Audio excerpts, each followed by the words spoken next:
Hey guys, welcome to MadTech. Today we'll be learning how to check the Instagram version on Android phone. And now let's dive right in. Now to check Instagram version or the Instagram app version on your phone, you'll be required to open the settings of your phone.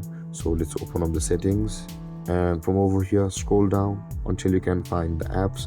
You can see there is the apps option, guys. Tap on it and you'll be required to tap on the app management.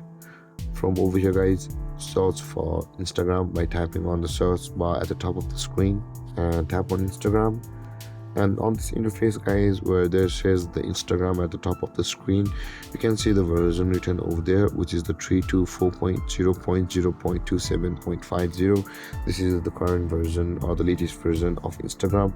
But if yours is outdated, guys, you can simply update it from the Play Store.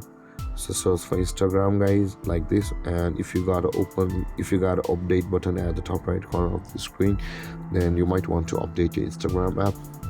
Rather than that, your Instagram app will be auto updated if you allow it, and then it will be on the latest version like this. And with that being said, guys, this is how you can check your Instagram version on Android. And if you have any confusions or questions regarding the topic, feel free to comment in the comment section below, and don't forget to like, subscribe, and hit that bell icon for more videos. Thank you for watching, guys. Peace.